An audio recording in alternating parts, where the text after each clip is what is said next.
অনেকে তওবা করেন এই ভয়ে তওবা রাখতে পারবো কিনা, আরে অনেকে হজও করেন এই ভয়ে যে হজ আমি ধরে রাখতে পারবো কিনা।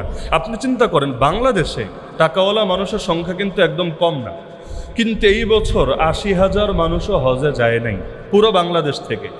অন্তত ১৭-১৮ কোটি মানুষ আছে যেই দেশে ৮০,০০০ মানুষও হজে যায় নাই, অথচ হজের কোটাও ১,২০,০০০-এর উপরে আছে।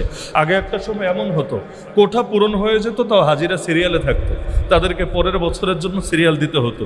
আর এখন কোঠা বাকি থেকে যায় কিন্তু হাজি পূরণ হয় না। কেন? বাংলাদেশে মানুষের টাকা কমে গেছে, নগদ টাকা নাই, আল্লাহর ঘরে যাওয়ার মতো সামর্থ্য নাই।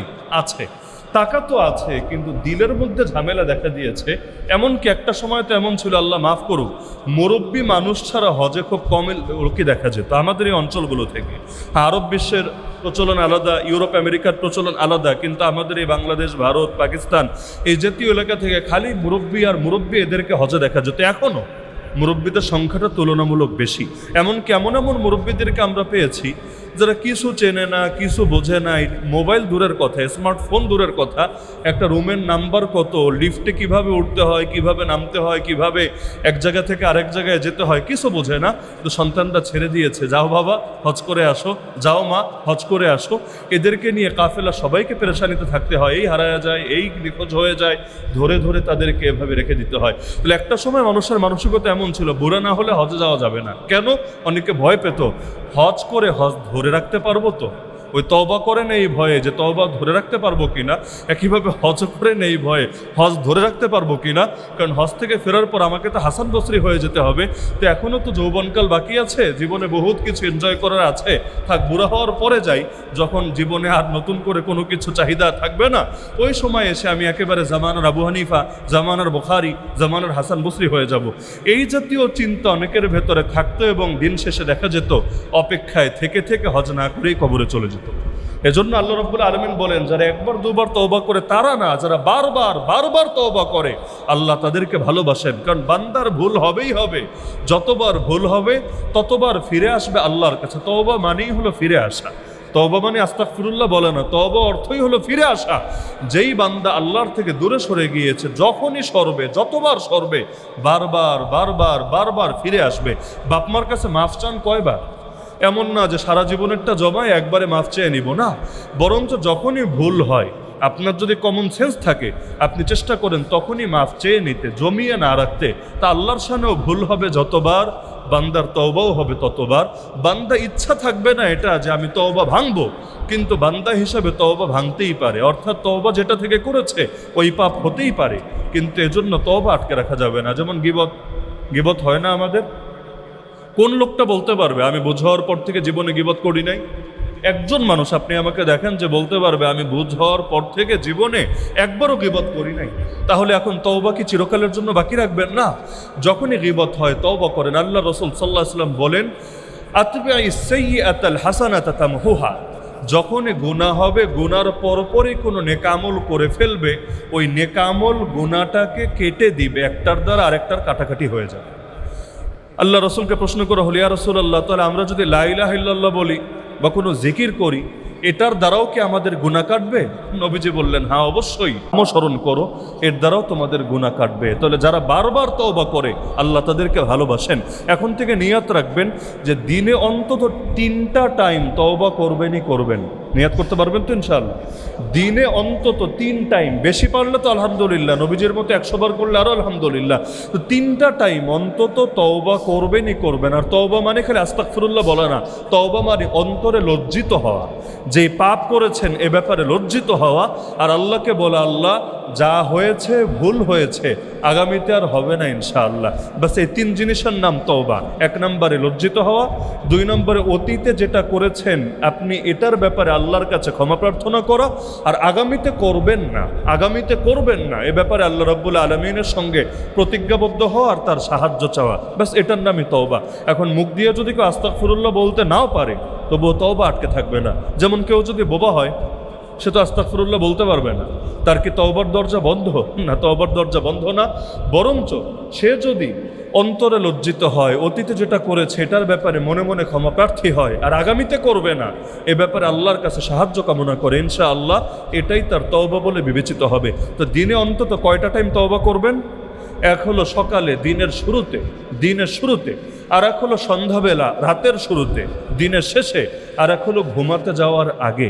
এই তিনটা টাইম অন্তত আল্লাহর কাছে তওবা করবেন। হাদিসে আছে আল্লাহ রাব্বুল আলামিন সারা দিন তার হাত খুলে রাখেন, বিস্তার করে রাখেন, রাতের পাপীরা তার কাছে তওবা করবে বলে, আর রাতের বেলা সারা রাত তার হাত বিস্তার করে রাখেন দিনের পাপীরা তার কাছে তওবা করবে বলে। তা আল্লাহ রাব্বুল আলামিন অপেক্ষায় থাকেন বান্দা তওবা করবে আর তিনি মাফ করবেন। কতই না হতভাগা যাদের একটু সময় হয় না আল্লাহর কাছে তওবা করার। এমনকি শেষ রাতে এসে আল্লাহ তো ডাকতে থাকেন, আল্লাহ ডাকে বান্দাকে, বাবা মা না, আল্লাহ ডাকে বান্দাকে, বান্দা তোর কত গুনাহ আছে তুই বল না, আমার কাছে ক্ষমা চা, তোর ক্ষমা চাইতে দেরি হবে, আমি তোকে মাফ করতে দেরি হবে না ইনশাআল্লাহ। যদিও আমাদের দেশে শেষ রাতের ইবাদতের গুরুত্ব একদম নাই হয়ে গিয়েছে। এখানে কিছু সমস্যা আছে আমাদের মানসিকতার, কিছু সমস্যা আছে সিস্টেমে। যেমন বাইতুল্লাহ সফরে যারা গিয়েছেন একটা দৃশ্য দেখবেন, সেখানে যখন তাহাজ্জুদের সময় হয় ওই সময় সবাইকে জাগানোর জন্য একটা ব্যবস্থা আছে। সেই ব্যবস্থা হলো তাহাজ্জুদের টাইমে একটা আজান দেয়। নতুন কেউ গেলে সে বুঝবে না, সে ভাববে কিরে ফজরের আজান মনে হয়ে গেছে, নামাজটা পড়ে ফেলি। অথচ ফজরের জন্য এই ডাকা না, বরঞ্চ এই আজানটা দিচ্ছে, মূলত ডাকছে কেন, সকলে যাতে তাহাজ্জুদে অংশগ্রহণ করে। হ্যাঁ, এখন এটা ইখতিলাফি মাসালা যে তাহাজ্জুদের জন্য আজান দেওয়া যাবে কিনা, এই প্রসঙ্গ রাখেন। কিন্তু যেই প্রসঙ্গে কথাটা আমি টানলাম, যখন ফজরের ওক্ত হয়, ওক্ত যেই মাত্র হবে, 1 মিনিটও দেরি করবে না, যেই মাত্র ওক্ত হবে ফজরের আজান হবে, আজানের পরে সুন্নতের জন্য সামান্য সময়, ওই সুন্নতের পরপরই ফজর নামাজটা জামাতের সঙ্গে পড়ে ফেলবে। আপনি বলবেন কেন, এই সিস্টেমে সুবিধা কি? সুবিধা হলো রমজান মাসের দিকে তাকালে ভালো বুঝবেন, রমজান মাসের দিকে তাকালে ভালো বুঝবেন। বহু মানুষ এমন আছে সারা বছর তাহাজ্জুদ পড়ে না, রমজানে পড়ে। নাই বাংলাদেশে বহুত আছে, বহুত লক্ষ কোটি মানুষ এমন আছে সারা বছর তাহাজ্জুদ পড়ে না, রমজানে পড়ে। কেন? কারণ রমজানের শেষ রাতে ওঠাই লাগে, আর ফজরের নামাজটা ওক্তে শুরুতেই হয়ে থাকে। এখন সে জানে যে সেহরি আমার খাওয়া শেষ, এখন ফজরের নামাজও বেশি দেরি নাই, অন্যান্য সময়ের মতো অনেক দেরিতে হবে এমন না। তাহলে আমি তো এখন ঘুমালে ঝামেলা, আমার নামাজই কাজা হবে। তাহলে যেহেতু হাতে 10 মিনিট 20 মিনিট আছে, 2 রাকাত 4 রাকাত যা পারি তাহাজ্জুদ পড়ে ফেলি, এই সুবিধাটা সেখানে হয়। ফজরের নামাজ পড়ার মানসিকতা অন্তত কাবায় গেলে, আল্লাহর ঘরে গেলে সবার ভেতরেই থাকে। এখন চিন্তা করে যেহেতু ওক্তের পরপরই নামাজ, ওক্ত হতে দেরি, সঙ্গে সঙ্গে আজান, এর 2-4 মিনিটের মধ্যেই জামাত শুরু হয়ে যাবে, একদমই সময় থাকে না। তাহলে আমাকে উজু করতে হবে আগে, ফ্রেশ হতে হবে আগে, সব করতে হবে আগে, এমনকি মসজিদেও গিয়ে সিরিয়াল দিতে হবে আগে, না হলে জায়গা পাওয়া মুশকিল ব্যাপার। তো এখন সবই যখন আগে হয়ে যায়, সে চিন্তা করে আর ওক্ত আসতে 10 মিনিট বাকি, 15 মিনিট বাকি, 5 মিনিট বাকি, 20 মিনিট বাকি, তাহলে 2 রাকাত তাহাজ্জুদ পড়ি, 4 রাকাত পড়ি, 6 রাকাত পড়ি, 8 রাকাত পড়ি। দেখা যায় সিস্টেমের কারণে আলহামদুলিল্লাহ তাহাজ্জুদ আদায় হয়ে যায়। আর আমাদের দেশে ফজরের নামাজ হয় একদম লাস্ট টাইমে, একদম শেষ টাইমে, যার কারণে এখানে তাহাজ্জুদ পড়াটা একটু জটিলই হয়ে যায়। কারণ যারা তাহাজ্জুদ পড়ে সে চিন্তা করবে তাহাজ্জুদ পড়ে যদি আবার ঘুমাই, যেহেতু 1 ঘন্টা মিনিমাম হাতে থাকবে, যদি ঘুমাই আমার তো ফজরই কাজা হয়ে যেতে পারে। তো এই তাহাজ্জুদ আবার কেমন তাহাজ্জুদ, যেই তাহাজ্জুদের কারণে ফজর কাজা হয়ে যায়, তাহলে তো দেখা যাবে আমাকে সুন্নত ধরতে গিয়ে ফরজ মিস হচ্ছে। থাক বাবা, আমার তাহাজ্জুদ লাগবে না, আমি ফজরটা জামাতের সঙ্গে আদায় করি। এজন্য ফজরটা পিছানোর কারণে, রমজানে ফজর আগানোর কারণে তাহাজ্জুদ আদায়কারীর সংখ্যা বেড়ে যায়। আর আমাদের এই সময় ফজরটা পেছানোর কারণে তাহাজ্জুদের সংখ্যা, তাহাজ্জুদ আদায়কারীর সংখ্যা কমে যায়। হ্যাঁ, এখন কেউ বলবেন হানাফি মাযহাবে তো বলা হয়েছে ফজরের নামাজটা একটু আলো হওয়ার পরে পড়া উত্তম। একটু আলো মানে সূর্যোদয় না, সূর্যোদয় হলে তো আর রক্তই থাকবে না। অর্থাৎ যখন আসমানটা, ফজরের রক্ত আছে কিন্তু শুরুতে তো একটু অন্ধকার অন্ধকার থাকে, যত সময় যায় একটু আলো আলো হয়। তো হানাফি মাযহাব অনুসারে তো একটু আলো আলো হলে নামাজ পড়াটা উত্তম। তাহলে আপনি যেটা বললেন, এখানে তো হানাফি মাযহাব রক্ষা হচ্ছে না, এখানে তো আলো আলো হওয়ার আগেই নামাজ শেষ হচ্ছে। এটার সমাধান একদমই সিম্পল। কিভাবে? ফজরের নামাজ যদি হক আদায় করে পড়েন, ওই শুরু হবে অন্ধকার থাকতে আর শেষ হতে হতে কিছুটা আলো আলো হয়েই যাবে আলহামদুলিল্লাহ। ফজরের নামাজ যদি ইন্না আতাইনা আর কুল হুয়াল্লাহ দিয়া পড়েন, তাহলে তো শেষ হতে সময় লাগবে না। আমাদের অধিকাংশের মহব্বতের সূরা, প্রথম রাকাতে ইন্না আতাইনা, দ্বিতীয় রাকাতে কুল হুয়াল্লাহ, এভাবে পড়লে তো 5 মিনিটেই নামাজ খতম। কিন্তু আপনি যদি ধরেন প্রথম রাকাতে সূরা ইয়াসিন পড়লেন, দ্বিতীয় রাকাতে সূরা আর রহমান পড়লেন, অথবা আপনি প্রথম রাকাতে একটু লম্বা সূরা পড়লেন, দ্বিতীয় রাকাতেও এর কাছাকাছি মানে সূরা পড়লেন, দেখবেন আপনার নামাজ শেষ হতে হতে আর দোয়া দুরূদ পড়তে পড়তে মোটামুটি কিছুটা আলোর মতো হয়েছে। এজন্য আমার নবীর আমল ছিল এটা, তিনি ফজর পরেই সঙ্গে সঙ্গে ঘুমাতে যেতেন না, বরঞ্চ ফজর পরে সেখানে জিকির আজকার করতেন, সাহাবীরা স্বপ্ন দেখলে স্বপ্নের ব্যাখ্যা করতেন। যখন সূর্য উঠত এরপরে একবারে ইশরাকের নামাজ পড়ে বাড়িতে ফিরতেন।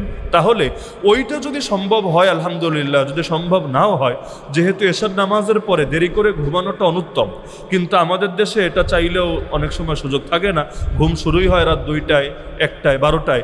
তো যার কারণে যদি ফজরের পরে শরীর নাও কুলায়, নিঃসন্দেহে তাহাজ্জুদের নামাজ মিস করা এবং সারা বছর জুড়ে মিস করতে থাকা, এটা একজন মুমিনের শান কিছুতেই হতে পারে না। এমন হতে পারে কোনো দিন কাজ বেশি হয়েছে, শরীর টায়ার্ড, একদিন মিস হয়েছে, 2 দিন মিস হয়েছে, কিন্তু বছরে একদিনও তার তৌফিক হয় না। এর চাইতে বড় লজ্জার বিষয় কিছু হতে পারে না। এজন্য যারা বারবার আল্লাহর কাছে ফিরে আসে, আল্লাহ তাদেরকে ভালোবাসেন।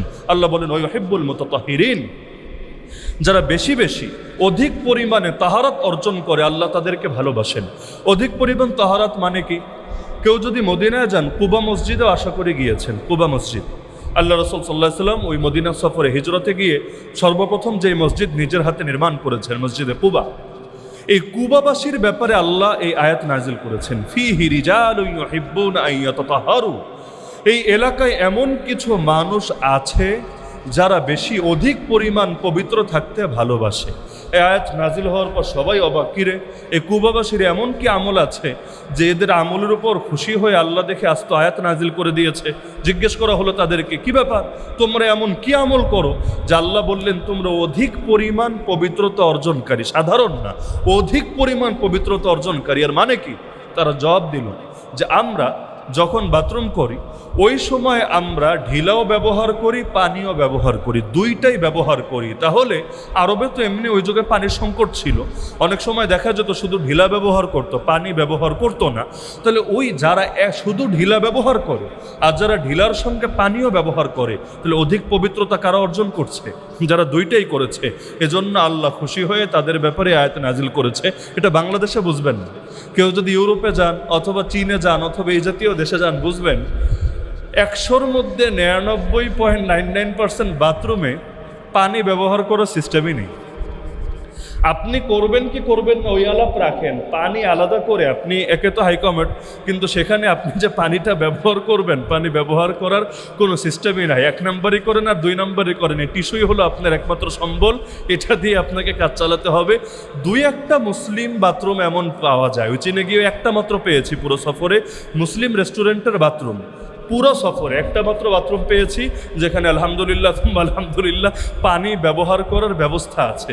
অন্য কোথাও না পানি ব্যবহারের ব্যবস্থা, না বদনা আছে যে বদনা দিয়ে বিকল্প কাজ সারবেন, কিচ্ছু নাই। তো এখন বলবেন ওরা থাকে কিভাবে?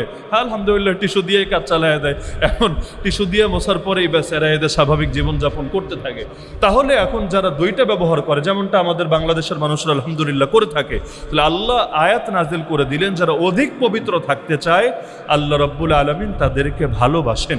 এখন চিন্তা করেন, যারা 2টা ব্যবহার করে তাদের ব্যাপারে আল্লাহ আয়াত দিলেন, আর এখন যে ছেলেপেলেরা পেশাব করে পানি নেয় না, না ঢিলা না পানি, দাঁড়ায় দাঁড়ায় কাজ সারে এরপর চেইন লাগায় হাঁটা দেয়, এই মানুষগুলোর ব্যাপারে কি মূল্যায়ন হওয়া উচিত আয়াতের আলোকে? আপনি নিজেই চিন্তা করেন। আপনি নামাজের দাওয়াত দিবেন, ভাই আসরে আজান হয়েছে মসজিদে চল, বলবে হুজুর কাপড় ভালো নাই। জবাব দেয় না, আল্লাহ মাফ করুক, কাপড় ভালো নাই, তার মানে কি কাপড় নাপাক হয়ে আছে। তো যেই কাপড়ে তুমি নামাজের জন্য প্রস্তুত না, ওই কাপড়ে মরার জন্য প্রস্তুত? তো ওই কাপড়ে মালাকুল মউত মৃত্যুর ফেরেশতার সম্মুখীন হওয়ার জন্য প্রস্তুত? তো নাউযুবিল্লাহ মিন যালিক। প্রতিটা মুহূর্তে যদি আমরা মৃত্যুর জন্য প্রস্তুত থাকতাম, তাহলে উজুর হালতেই থাকার চেষ্টা করতাম যে যখনই আমার মরণ হোক যাতে আমার মরণটা সর্বোত্তমভাবে হয়। আল্লাহ রাব্বুল আলামিন সবাইকে তৌফিক দান করুন। তাহলে এরকম কোরআনে বহু আয়াত আমরা দেখি, এখানে আল্লাহ তাআলা বিভিন্ন শ্রেণীর কথা উল্লেখ করেন যাদেরকে আল্লাহ ভালোবাসেন। যেমন আল্লাহ এক আয়াতে বলেন, ইন্নাল্লাহা ইউহিব্বুল মুতাওয়াক্কিলিন, যারা তাওয়াক্কুল করে, ভরসা করে আল্লাহর উপরে, আল্লাহ তাদেরকে বড় ভালোবাসেন। ভরসা মানে কি? ভরসা মানে এটা না চাকরি করব না, ব্যবসা করব না, ঘরের দরজা জানালা লাগিয়ে আল্লাহর উপর আস্থা নিয়ে বসে থাকবো। আল্লাহ তো সব পারেন। যে আল্লাহ 40 বছর বনি ইসরাইলের মতো বেয়াদব জাতিকে মান্না সালওয়া খাইয়ে বাঁচাতে পারেন, ওই আল্লাহ আমার বিল্ডিংয়ের ছাদ ফুটা করে আসমান থেকে আমার উপর খাবার নাজিল করতে পারেন না, আল্লাহর ব্যাপারে এত খারাপ ধারণা রাখি কিভাবে? তাহলে বেকার থাকি, আল্লাহ আমার রিজিক দিবে। নাউজুবিল্লাহ, এটার নাম ভরসা না। বহু লোক আছে অসুস্থ হলে ডাক্তারের কাছেও যায় না, চিকিৎসাও নেয় না। আরে যেই আল্লাহ রাব্বুল আলামিন সব পারেন, ওই আল্লাহকে ওষুধ খাওয়া ছাড়া আমার রোগটা ভালো করতে পারেন না? আরে না ভাই, এটার নাম তাওয়াক্কুল না। ওমর রাদিয়াল্লাহু আনহু তার যুগে কিছু লোককে দেখলেন হজের সফরে এসেছে, কিন্তু কোনো পাথেও নাই। পাথেও মানে বুঝেন?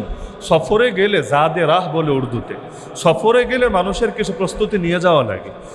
এখন তো আমরা ক্যাশ টাকা বা ব্যাংকের কার্ড নিয়ে গেলেই চলে, সব জায়গায় কেনাকাটার ব্যবস্থা আছে। আগে মানুষকে ওই খাবার দাবার নিয়ে যাওয়া লাগতো, শুকনো খাবার বা যেগুলো খাবে সে, এগুলো সফরে নিয়ে যাওয়া লাগতো। ওমর রাদিয়াল্লাহু আনহু কিছু লোক দেখলেন এদের সফরের কোনো প্রস্তুতি নাই, হজে এসে হাজির। তিনি জিজ্ঞেস করলেন, কি ব্যাপার, তোমরা আবার কারা? তোমরা এভাবে হজে চলে এসেছো, একদম খালি দেখা যাচ্ছে তোমাদেরকে। তারা বলল, নাহনুল মুতাওয়াক্কিলুন, আমরা হলাম ভরসাকারী গ্রুপ, আল্লাহর উপর ভরসা করে চলি, এজন্য কাপড় চোপড়ও আনি নাই, খাবার দাবারও আনি নাই, আর দিনার দিরহাম স্বর্ণমুদ্রা রৌপ্যমুদ্রা কিছু আনি নাই, আল্লাহর উপর ভরসা করে চলে। যে আল্লাহ বদরের ময়দানে আসমান থেকে ফেরেশতা পাঠিয়ে বিজয় দিলেন, সে আল্লাহ আমাদের সামান্য একটা ছোট সাইজের প্যাড এটা ভরতে পারবেন না, এটা তো আমরা আল্লাহর ব্যাপারে ভাবি না। ওমর রাদিয়াল্লাহু রাগান্বিত হয়ে বললেন, আরে কিসের ভরসাকারী? তোরা হলি ভিক্ষুক গ্রুপ, ভরসাকারী গ্রুপ না, তোরা হলি ভিক্ষুক গ্রুপ, যারা মানুষের উপর আস্থা, মানুষের থেকে তোরা কিছু পাবি এটার জন্য তোরা এই সফরে এসে বের হয়েছিস। এজন্য মনে রাখবেন, আসবাব ছেড়ে দেওয়ার নাম ভরসা না। তাহলে ভরসা মানে কি? আপনার সাধ্যে যে আসবাব আছে সেটা গ্রহণ করবেন, কিন্তু বিশ্বাস রাখবেন আসবাবের থেকে কোনো কিছু হয় না, বরঞ্চ সব কিছুর নিয়ন্ত্রণ একজনের হাতে। তিনি কে? আল্লাহ যদি চান ডাক্তারের কলমে সঠিক ওষুধ লেখাতে পারেন, আল্লাহ যদি চান ভুলটাও লেখাতে পারেন। আল্লাহ যদি চান এই চাকরি থেকে আমাকে পর্যাপ্ত পরিমাণ রিজিকের ব্যবস্থা করতে পারেন, আল্লাহ যদি চান এই এত টাকা পাওয়ার পরে আমার প্রয়োজন এত বাড়িয়ে দিতে পারেন, এর দ্বারা আমার কিছুই হবে না। আসবাব গ্রহণ করবে, কিন্তু আসবাবের উপর ভরসা না, ভরসা আল্লাহর উপরে রাখবে। এজন্য নবীর একটা হাদিস সারা জীবনের জন্য মনে রাখবেন। নবী যে বলেছেন, ইয়াকিল হা ওয়া তাওয়াক্কাল আলাই, আগে উট বাঁধো, এরপর আল্লাহর উপর ভরসা করো। বাক্য শোনেন, আগে উট বাঁধো, এরপর আল্লাহর উপর ভরসা করো। উট বাঁধবা না আর উট চুরি হয়ে গেলে আল্লাহর দোষ দিবা, যেমনটা আমাদের অনেক মুসল্লিদের হয়। জুতা হেফাজত করবে না, ও বাইরে রেখে আসবে, আর নামাজ শেষে যখন জুতা হারাবে আল্লাহর ব্যাপারে খারাপ ধারণা করবে। আর আল্লাহর ঘরে আসলাম আল্লাহর মেহমান হয়ে, আল্লাহ আমার জুতাটা হেফাজত করলো না, আজকে আমাকে খালি পায়ে বাসায় ফিরতে হবে, ভাবটা এমন এটা আল্লাহর দোষ, অথবা এটা মুসল্লিদের দোষ, অথচ এটা তার নিজের দোষ। তুমি নিজে কেন হেফাজতের উদ্যোগ নিলা না? হ্যাঁ, তুমি উদ্যোগ নেওয়ার পরেও দুর্ঘটনা ঘটতে পারে, অস্বাভাবিক না। এজন্য নিজের সাধ্যে যা আছে সেটা গ্রহণ করো, এরপর বাকিটা আল্লাহর উপর ভরসা করো। এজন্য বেকার থাকার নাম ভরসা, ডাক্তারের কাছে না যাওয়ার নাম ভরসা, চাকরি বাকরি বাদ দিয়া ঘরের উপর পা তুলে বসে তাহাজ্জুদ পড়ে আসমানের দিকে তাকিয়ে থাকার নাম ভরসা? নাউযুবিল্লাহ। ভরসা মানে হলো আসবাব যা আছে গ্রহণ করবেন, এরপর আল্লাহ তাআলার উপর আপনি বাকিটা সুপর্দ করে দিবেন। তাহলে আল্লাহ বলেন, যারা ভরসা করে আল্লাহ রাব্বুল আলামিন তাদেরকে ভালোবাসেন। ইন্নাল্লাহা ইউহিব্বুল মুকসিতিন, যারা ইনসাফ করে আল্লাহ তাদেরকে ভালোবাসেন। আল্লাহু ইউহিব্বুস সাবিরিন, যারা সবর করে আল্লাহ তাদেরকে ভালোবাসেন। কুল ইন কুনতুম তুহিব্বুনাল্লাহা ফাত্তাবিউনি ইউহিব্বুকুমুল্লাহ, হে নবী বলে দেন, যদি তোমরা আল্লাহকে ভালোবাসা আমাকে অনুসরণ করো, তবে আল্লাহ তোমাদেরকে ভালোবাসবেন। তাহলে কোরআনের এই কয়েকটা আয়াত যদি উদাহরণ হিসেবে সামনে রাখি, অনেকগুলো গুণ আমরা পেয়ে গিয়েছি। তাকওয়া থাকলে আল্লাহ ভালোবাসবেন, সবর থাকলে আল্লাহ ভালোবাসবেন, ইনসাফ করলে আল্লাহ ভালোবাসবেন, ভরসা করলে আল্লাহ রাব্বুল আলামিন ভালোবাসবেন, নবীর সুন্নতের অনুসরণ করলে আল্লাহ রাব্বুল আলামিন ভালোবাসবেন। তাহলে কোরআনের মধ্যে এরকম বহু আয়াতে আল্লাহ তাআলা জানিয়েছেন তার নাম যে ওয়াদুদ, তিনি ভালোবাসেন। কোন কোন শ্রেণীকে, কোন কোন ব্যক্তিকে, কোন কোন গুণ থাকলে ভালোবাসেন, আমাদের উচিত হলো এই সবগুলো গুণ নিজেদের ভেতরে আনার চেষ্টা করা। আমাদের সমস্যা জানায় না, সমস্যা মানায়। হয়তো আয়াতগুলো আপনি আরবিতে বলতে পারবেন না, কিন্তু এগুলো যে আপনি জানেন না এমন না। এই যে আমি যেই গুণগুলোর কথা বললাম, এগুলো যে ভালো গুণ, এগুলো জানেন না কে আছেন? সবাই জানেন, সবাই জানেন। আমাদের সমস্যা জানায় না, আমাদের সমস্যা হলো মানায়। তাহলে আজকে নিয়াত করেন, যেই গুণের ভিত্তিতে আল্লাহর ভালোবাসা পাওয়া যায়, আমরা সেই গুণ অর্জন করবই ইনশা। যেমন সবরের গুণ থাকলে আল্লাহ ভালোবাসবেন। আপনি আপনার দৃষ্টিকে বাঁচান না পরনারীর থেকে, দৃষ্টি বাঁচানো সবর না। শুধু বিপদে পড়লে আল্লাহর ব্যাপারে ধৈর্য ধারণ করার নামে সবর, এমন না। নেকামল, প্রতিটা নেকামল করাও সবর, কারণ নেকামল করতে মনে চায় না, কষ্ট করেই করা লাগে। শীতের দিন উজু করে ফজরের নামাজ পড়তে কার মনে চায়? যে পড়ে, এখানেও সবরের পরিচয় দিয়ে থাকে। গুনাহ থেকে বাঁচতেও সবর লাগে। যারা সিগারেট খান, আমি যদি আজকে থেকে বলি আল্লাহর হস্তে সিগারেট খাবেন না, সবর ছাড়াই ছাড়তে পারবেন?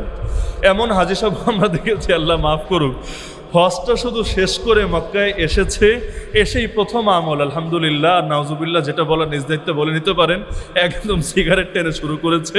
অন্যরাও তাকে লজ্জা দিচ্ছে, হায় হায় মাত্র হজটা শেষ হলো, এখনো বাসি হয় নাই, তাজা আছে, এখনো বাসি হয় নাই, আজকের দিনেই মাত্র খতম হয়েছে, আজকেই তোমাকে সিগারেট টান দিতে হলো। তার জবাব, কি করব ভাই, ভাল লাগে না, না খেয়ে থাকতে পারি না। আমরা কারাগারে যাওয়ার পর দেখেছিলাম যে সিগারেট এই পরিমাণ ব্যাপক, আল্লাহ মাফ করুক, যেই জেলে টাকা চলে না সেই জেলে টাকার বিকল্প হিসেবে সিগারেট চলে। কাশিমপুর হাই সিকিউরিটি কারাগারেও নগদ ক্যাশ টাকা চলে না, কিন্তু জেলে তো ঘুষ ছাড়া কোনো কাজই হয় না। সিট পাল্টাতে গেলেও ঘুষ লাগে, ফ্যান নষ্ট হলেও ঠিক করাতে ঘুষ লাগে, যা করবেন, বাথরুম আটকে গেছে ওইটাও ঠিক করাতে ঘুষ লাগে। এখন ঘুষ দিবে কি দিয়ে? এখন স্বাভাবিক ওইখানে দুইটা মাপ আছে, একটা হলো আকিস বিড়ি আর একটা হলো বেনসন সিগারেট। প্রতিটা আকিস বিড়ির দাম সুনির্দিষ্ট, বেনসন সিগারেটের দাম সুনির্দিষ্ট। যেমন যদি কেউ রুম পাল্টাতে চায় 3টা বেনসন দিতে হয়, 3 বেনসনের দাম জেলের দাম অনুসারে 900 টাকা। ওই সময়ে আমরা যখন ছিলাম, এখনের দাম জানি না, তাহলে 900 টাকা দিয়ে 3টা বেনসন কিনতে হবে, এরপর ওদেরকে ঘুষ দিতে হবে, তারপর কাজ শেষ করতে হবে। তা আমরা একবার এক অফিসারকে জিজ্ঞেস করলাম, জেলের মধ্যে বিড়ি সিগারেট কি জন্য? এগুলো তো ক্ষতিকর এবং পাবলিক প্লেসে খাওয়াও নিষেধ, অথচ এক রুমের মধ্যে 2 জন খাচ্ছে, বাকি 2 জনের কষ্ট হচ্ছে, তো আপনারা এগুলো এভাবে অবাধে বিক্রি করছেন কেন, অনুমোদন দিয়েছেন কেন? তাদের জবাব হলো, হুজুর বাইরে তো এরা কাঁচাটা খেত, খালি বিড়ি সিগারেট না, এর আব্বা দাদা যেগুলো আছে এগুলো খেত। এখন যদি কমাস কম এইটা দিয়ে ওদেরকে ঠান্ডা না রাখি, ওরা জেলখানাও ভেঙে ফেলতে পারে, বিদ্রোহ ঘটাতে পারে, আর ওদের মাথায় পাগলামি চললে কখন যে কি দুর্ঘটনা ঘটাবে আমাদেরও ভয় লাগে। এই জন্য ছোটটা দিয়ে অন্তত শান্ত রেখেছি, বাবারা তোরা যতটুকু খাওয়ার এইটা খা, কিন্তু বড়টার জন্য অন্তত আর ঝামেলা করিস না। মানে দেখা যাচ্ছে বিড়ি সিগারেটও কেউ যদি ছাড়তে চায় সবল লাগে নাকি লাগে না? বহুত মানুষ তো এমন বাথরুমে গেলে, মসজিদের বাথরুমে গেলেও সিগারেট না টানলে তার লাইন ক্লিয়ার হয় না। এখন তারে যদি বলেন যে তুমি সিগারেট একদমই খাবা না, সবর তো অবশ্যই লাগবে। এজন্য প্রতিটা পাপ ছাড়তে সবর লাগে। এমনকি নেশা শুধু এই বিড়ি সিগারেটই নেশা না, তো শুধু মদ আর যা কিছু আছে এগুলোই নেশা না। পর্নোগ্রাফি যারা দেখে এটাও নেশা না, গান যারা শোনে এটাও নেশা না।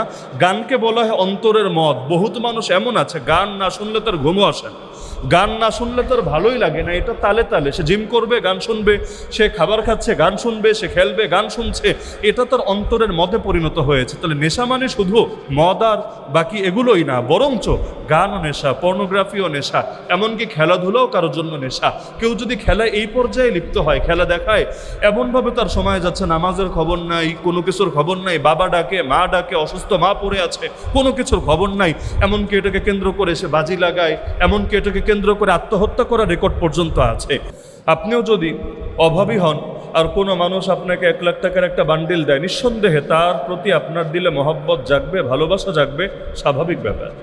কিন্তু এটা তো বড়ই অস্বাভাবিক ব্যাপার যে যার কোনো অভাব নাই, যার সৃষ্টির কোনো শেষ নাই, যার ভাণ্ডারে কমতি বলে কোনো কিছু নাই, তিনি আমাদের মতো নাফরমান, আমাদের মতো পাপী, আমাদের মতো ত্রুটিপূর্ণ, আমাদের মতো এত ধরনের সমস্যায় আক্রান্ত বান্দাদেরকে ভালোবাসবেন। তার তো কোনো কিছুর অভাব নাই যে আমাদেরকে ভালোবেসে সে অভাব পূরণ করতে হবে। তাহলে আমরা আল্লাহকে ভালোবাসবো, এটা আমাদের ঠেকা। কারণ আল্লাহ ছাড়া আমাদের কোনো ইলাহ নাই, কোনো মাবুদ নাই, ক্ষমা করার দ্বিতীয় কেউ নাই, রিজিক দেওয়ার মতো অন্য কেউ নাই, বিপদেও আল্লাহ, সুখেও আল্লাহ, সদা সর্বদা আল্লাহ, কারণ আমাদের আর বিকল্প কিছুই নাই। কিন্তু আল্লাহর তো বহু কিছু আছে, আল্লাহর তো কোনো কিছু শেষ নাই। কিন্তু এরপর আল্লাহর একটা নামই হলো ওয়াদুদ। আল্লাহ রাব্বুল আলামিন কোনো মুখাপেক্ষিতা ছাড়া, কোনো প্রয়োজন ছাড়া তিনি আমাদের মতো নাফরমানদেরকেও ভালোবাসেন এবং তিনি এটাকে নিজের নাম হিসেবে ঘোষণা দিয়ে দিয়েছেন।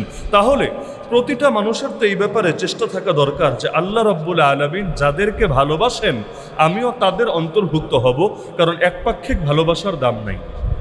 আপনি একজনকে জান প্রাণ দিয়ে মহব্বত করেন, কিন্তু সে আপনাকে চেনেও না, সে আপনাকে মূল্যায়নও করেন, এই ভালোবাসা দিয়ে আর কতটুকু উদ্দেশ্য হাসিল হবে? কিন্তু ভালোবাসা যখন দ্বিপাক্ষিক হবে, আপনিও ভালোবাসবেন আল্লাহকে, আল্লাহও ভালোবাসবে আপনাকে, এর চাইতে পরম সার্থকতা একজন ইমানদারের জীবনে আর কি হতে পারে? তো আজকে আমাদের মৌলিক আলোচ্য বিষয় হলো আল্লাহর নাম যে ওয়াদুদ, আল্লাহ ভালোবাসেন, কোন কোন গুণ অর্জন করলে, কোন কোন বৈশিষ্ট্য অর্জন করলে আমরাও আল্লাহ তাআলার ভালোবাসা শ্রেণীভুক্ত হতে পারবো, যাতে করে এই আলোচনার বরকতে আল্লাহ রাব্বুল আলামিন আমাদের সবাইকে এই সমস্ত আমল এবং এই সমস্ত গুণ অর্জন করে আল্লাহ রাব্বুল আলামিনের ভালোবাসা লাভ করার তৌফিক দান করেন, আমিন। আল্লাহ তাআলা কোরআনে এবং নবীজি সাল্লাল্লাহু আলাইহি ওয়াসাল্লাম তার হাদিসে অসংখ্য ব্যক্তি এবং গুণ আর আমলের কথা বলেছেন, যেগুলোর ভিত্তিতে আল্লাহ তাআলার ভালোবাসা পরিচালিত হয়। যেমন আল্লাহ রাব্বুল আলামিন কোরআনে জানিয়েছেন, আহসিনু ইন্নাল্লাহ ইউহিব্বুল মুহসিনিন, তোমরা সদাচার করো, যারা সদাচার করে তাদেরকে আল্লাহ ভালোবাসেন। একইভাবে আল্লাহ রাব্বুল আলামিন কোরআনে বলেন, ইন্নাল্লাহ ইউহিব্বুল মুত্তাকিন, যাদের ভেতরে তাকওয়া আছে, আল্লাহর ভয় আছে, সেই তাকওয়াবান বান্দাদেরকে, মুত্তাকি বান্দাদেরকে আল্লাহ রাব্বুল আলামিন ভালোবাসেন। আল্লাহ এক জায়গায় বলেন, ইন্নাল্লাহ ইউহিব্বুত তাওয়াবিন, যারা বারবার তওবা করে আল্লাহর কাছে। বারবার তওবা মানে কি? যে সারা জীবনের তওবা জমিয়ে মরার আগে একবার হুজুরের হাতে হাত রেখে তওবা করবো, এটা না, বরং বারবার বারবার অধিক পরিমাণে তওবা। অধিক পরিমাণ মানে কি? আল্লাহ রসুলের জিন্দেগির দিকে তাকান, নবীজি বলেন, আমি আল্লাহর কসম করে বলছি, প্রতিদিন অন্তত কমাস কম 100 বার আল্লাহর কাছে তওবা করি। আমার নবীর পাপ আছে? আমার নবীর কবিরা গুনাহ আছে না সগীরা গুনাহ আছে? যেই নবী মাসুম, যেই নবী নিষ্পাপ, সেই নবী ডেইলি তওবা করেন কয়বার? অন্তত 100 বার। মানে মোট 100 বার বলি নাই, কম হলেও কোনোদিন যদি কমও হয়, অন্তত 100 বার তওবা করেন আল্লাহ রাব্বুল আলামিনের কাছে। সেখানে আমার আপনার মতো যারা মাসুম না, যারা নিষ্পাপ না, যাদের জান্নাতের গ্যারান্টি নাই, যাদের ঈমানের সঙ্গে মৃত্যুরও গ্যারান্টি নাই, তারা ডেইলি কয়বার তওবা করেন? ডেইলি 100 বার বাদ দেন, অনেকে আছে 100 দিনে একবার তওবা করে কিনা সন্দেহ। তাহলে যারা বেশি বেশি তওবা করে আল্লাহর কাছে, আল্লাহ তাদেরকে বড় ভালোবাসেন। অনেকে তওবা করেন এই ভয়ে, তওবা রাখতে পারবো কিনা।